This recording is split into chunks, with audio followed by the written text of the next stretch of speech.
Good morning, a blessed Wednesday to everybody. I hope all of you are still in good condition and comfortable. Mapagpalang Miyerkules po sa bawat isa. Now, here comes again. We have our daily morning devotion, sharing to each other. Mayroong mga bagay tayong inaalala at piniprepare po sa buong maghapong ito. Minsan ay meron tayong mga katanungan, and sometimes we think a big why it happened, why it should be, why I didn't, why bakit hindi ko nararanasan, bakit hindi ko natamo, bakit hindi ko na-experience o natanggap. Marami tayong mga katanungan katulad ng aking sinabi. Bakit? Diba halos araw-araw naman po, in every day of our life we say always, why it happened? Why I didn't get it? Why? So, in other words, hindi tayo makakaligtas sa problema. All of us, we didn't escape out of our problems. Napakaraming problema at nating nararanasan pang araw-araw, oras-oras sa buhay natin, at di minsan doon ay nagtatanong rin tayo, bakit hindi nagkaroon, o bakit hindi man ipinagkaloob ng Diyos sa akin, bakit hindi man ito ipinakita ng Diyos, bakit? Yan po ang mga kadalasan nangyayari sa kaisipan ng sangkatauhan.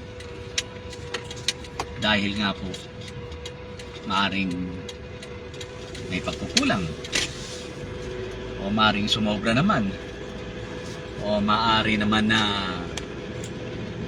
hindi dapat, ini-insist natin, hindi naman nararapat pa, hindi pa sa tamang panahon, at maaring may pagkaantay tayo. Wait, patience, like that. So, in other words, hindi natin alam kung ano ang mga susunod na mangyayari sa ating mga kinabukasan sa buhay natin. Kaya marami tayong katanungan. At dumating yung takdang panahon na yon na iniisip natin, kailangan natin, so doon na pumapasok yung maraming tanong. At minsan sinisisi natin ang Diyos, which dapat hindi naman, dahil kadalasan naman sa atin ang pagkukulang. Hindi naman nagkukulang ang Diyos, hindi nagkakamali ang Diyos, kaya wala tayong karapatan na manisi, sisihin natin ang Diyos. Hindi ko nga lang po alam bakit ang bawat tao nagkakaroon pa sila ng lakas ng loob na manisi sa Diyos. Gayon alam naman nilang ang Diyos ay hindi nagkakamali kailan pa man. Tinatanong nila yung circumstances, tinatanong nila yung bakit hindi binigay, bakit kung talagang may Diyos, bakit ganoon? Di talagang may Diyos eh. Kaya nga nagkakaganyan dahil pinoprotektahan ka ng Panginoon. Ayaw niya na merong mangyaring hindi mo alam na merong kapahamakan na matatamo ka someday. Yun ang minsan na hindi nating maintindihan sa buhay natin. So we need to understand the Word of God. What is it? So we need to read the Bible. We need to meditate the Word of God day and night. That's what Joshua 1:8 says. You must meditate the Word of God day and night so that you may be able to understand what is the will of the Lord in your life. You need to meditate it day and night. Wala tayong karapatan. Kung gusto natin magtanong, kung kabisado natin, kung alam natin ang panukala ng Diyos. Alam niyo po, meron po ako isang kwento roon na isang tao po ay nakakaranas, lagi siya nagtatanong sa kanyang buhay. Kapag dumarating, dalawang klaseng tao. Yung po na isang tao ay kapag dumarating yung panahon na merong pagdiriwang na anumang okasyon para sa kanyang sarili, ay of course dahil sa dami ng kanyang kaibigan ay binibigyan siya ng gift. Dahil yung iba ay nakikita yung kanyang sitwasyon na mataas ang kanyang, may standard siya. Ang standard din ng pagbibigay ng gift sa kanya, may standard din, may halaga sa madalit salita. Yung isang banda naman, ordinaryong tao, at bihira lang magkaroon siya ng isang okasyon dahil bihira man lang siya magkaroon, pero para bang binabawi naman ng kanyang mga kamag-anakan, kanyang mga kaibigan, yung nga binibigay na regalo sa kanya. Subalit, yung regalo na ipinagkaloob dun sa may antas, medyo may kakayahan, dahil alam niya na yung kanya ibibigay nila parang normal na sa kanya. So, iniligay niya na lang doon, parang museum, parang exhibit. Inilagay niya na lang doon, parang dinisplay niya na lang. Yung ikalawa naman, dahil bihiraman lang siyang makatanggap ng regalo, so excited siya na mabuksan yung regalo.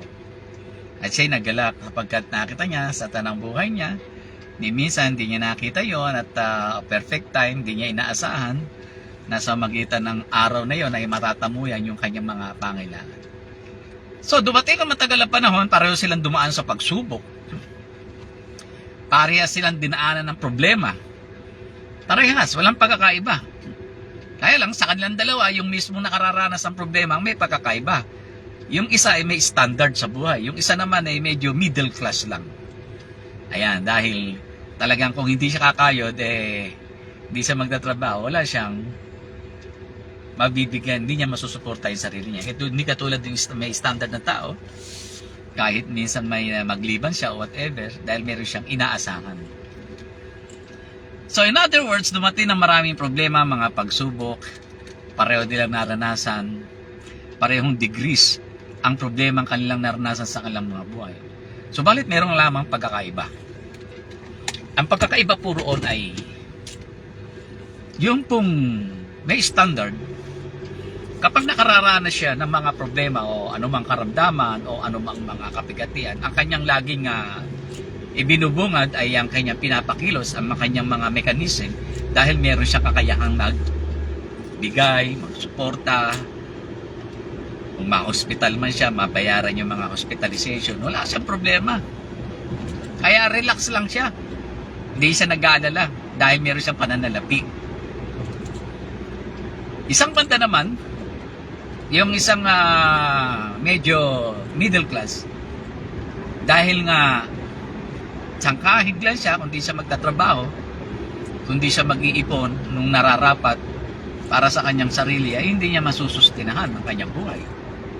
So, ang nangyari roon ay medyo ang kanyang pag-asa, inaasahan lamang niya ay yung bigay ng kanyang mga kaibigan, ng kanyang mga kamag-anakan.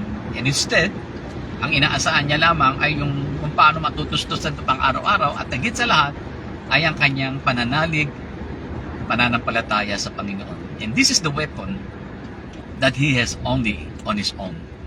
Because the Bible says in Jeremiah and Isaiah, no weapons against us will prosper. Walang anumang armas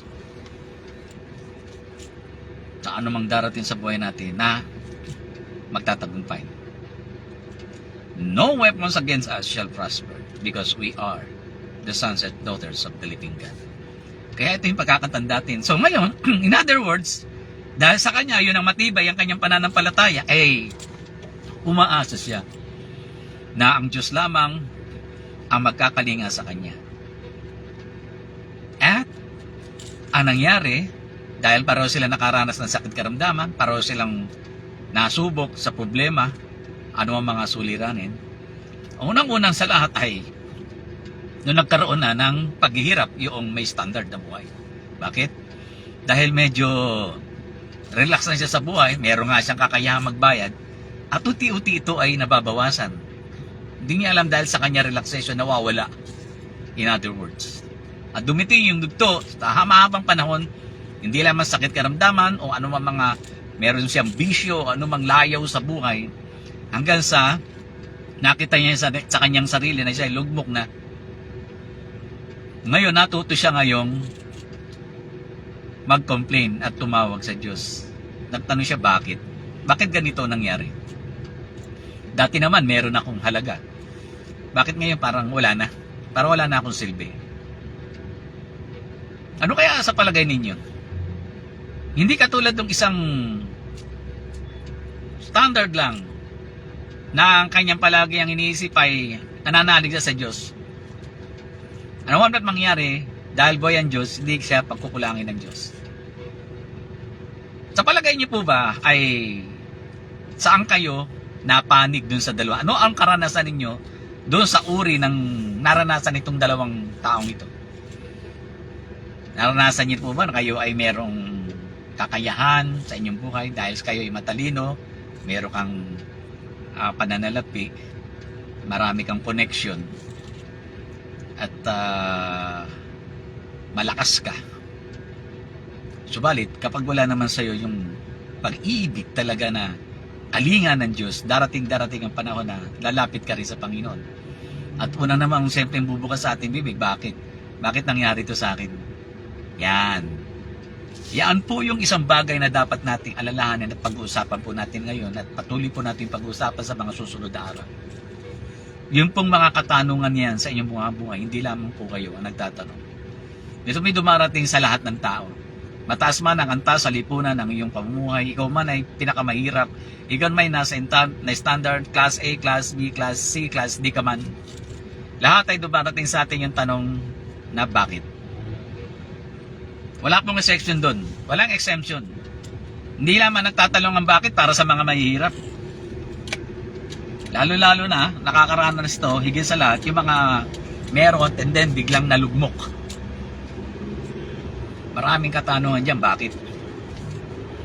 Yung regalo naman, na nandoon, dahil nga relax siya, hindi niya alam, merong isang nagregalo sa kanya nung binuksan niya. Ang regalo na yan ay ang Biblia. Ang banal na kasulatan. Nung kanyang binuksan, yung banal na kasulatan, bigla siyang naiyak. Lumuha siya at bigla niyang naalala na meron siyang isang mga kaibigan na nagsishare sa kanya ng salita ng Diyos. Subalit ito ay kanyang binabaliwala. Hindi naman niya pinagtatawanan dahil ito ay kapareho niya. Subalit ang kaibahan nga lang, itong taong ito ng kanyang kaibigan ay may takot sa Diyos at ito ay marunong magtiwala at magpasakop sa salita ng Panginoon. Kaya yun, umiyak siya, lumuha siya, at nagsimula siyang buklatin yung ibinigay sa kanya. Pinahalagahan niyang bigla. Dati naman talagang wala. Dati malakas siya, meron siya. Napagpapala siya. Ngayon, dahil nga medyo nalulugmok siya, naalala niya yung mga bigkas sa kanya ng kaibigan niya na mananampalataya. At minsan man, nakita niya sa kanyang sarili na sabi sa John 8:32, nabuklat niya yung John 8:32. You must know the truth and the truth will set you free.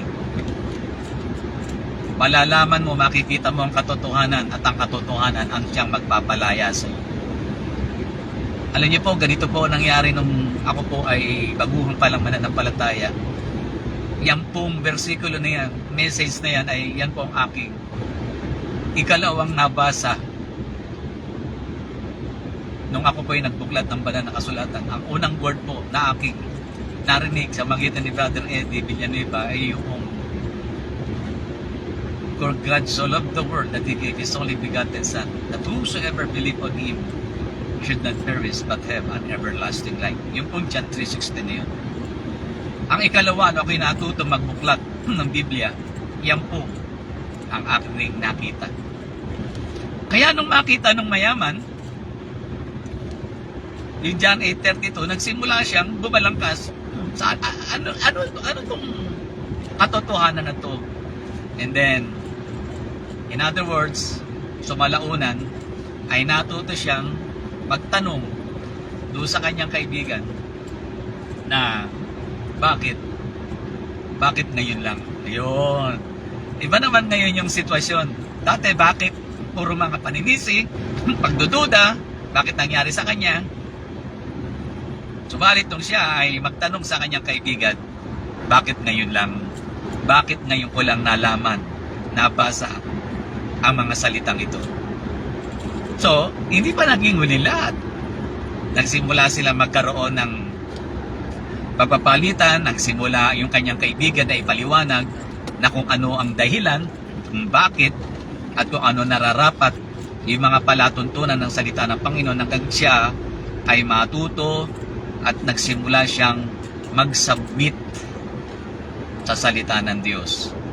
Bagamat yung ikalawang example naman po ay talagang mananampalataya na yun. So, hindi na po tayo pupunta roon. Hindi natin paliwan dahil nakita naman natin nung una pa sa kanyang panalangin, sa kanyang pananalig sa Diyos ay siya ay ginagabayan, bagamat walang-wala siya.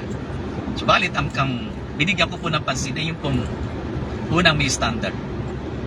God is not a respecter of person. Hindi siya nagtataki ng tao. Pero biro nyo, dahil nga merong anak ng Diyos, merong tagapagligod ng Diyos, na ginawa niya yung kanyang tungkulin upang ibahagi yung salita ng Diyos. Kaya itong may standard nito na nalugmok sa buhay ay natuto at meron naman siyang teachable spirit. Ang may halaga ay meron tayong teachable spirit. Hindi yung kino-compromise natin, alam nating tama. Pinipilit natin sabing hindi yan, mali yan. Kaya, to make the story short, itong taong ito na nagpasako ay natuto siya ngayon magkaroon ng pagpapakumbaba sa kanyang sarili. Hindi siya nagmataas, hindi siya nagbigay na ako ng mga complain. Subalit yung why na kanyang sinabi ng una ay natapos sa kanyang buhay. Kumbaga ang kanyang ginagawa na lang ngayon ay magpasalamat. Wala nang why. Thank you Lord, thank you Lord. Kaya, kaibigan, simple lamang yung kwento ko. Subalit ito po ay totoo nangyari. At ito po ay isang kaibigan ko sa pangalan niya Eder. Ang pinaka matalik kong kaibigan, noong unang panahon na yon, meron siyang sakit sa buto. Na kapag namaga yung buto, nasabi na nagdudugo sa loob, ay dapat siya salinan ng dugo. Hanggang siya ay matuto, subalit nakakalungkot lamang po nung ako ay mawali na, nag-depart na ako, hindi na kami nagkasama physically, ay sa katagalan ng panahon, dahil may kakahiyaan naman po siyang magbigay, suportahan ang kanyang sarili. Kalaunan, dahil sa matagal kami almost 27, 28 years ko na kami, hanggang ngayon na hindi kami nakita at napalitaan ko na siya ay nasa piling na natin Panginoon. Kaya, mga kaibigan, meron po tayong opportunity, yung mga mahal natin sa buhay, na hindi pa natin naaabot, nasisharean, o ikaw man mismo, na hindi pa nasasaliksik yung pangako, palaluntunan ng Panginoon para sa buhay mo. Well, this is the day that the Lord hath made. Tomorrow might be too late. Ngayon na, ng araw, huwag natin pagpabukas. Maaaring yung susunod na bukas na yan ay maging huli ang lahat. Kaya habang tayo ay may panahon at pagkakataon, pang tayo po ay makaunawa, makatamo pa ng salita ng ating Panginoon. Well, this is the time, this is the day, and you need to decide on it. God loves you so much. If you have a lot of whys on your mind, in your heart, then start to seek the Lord. Start to meditate the Word of God. Or start asking that God will do something good in your life. God is alive. He never changed. He's the same yesterday, today, and forever. God loves you so much. Do not pretend that you have everything in your life. You need the loving kindness of God. You need the presence of the Word of God. God loves you. And do not forget, God is always working behind the scene which you don't know. God bless you. See you again tomorrow.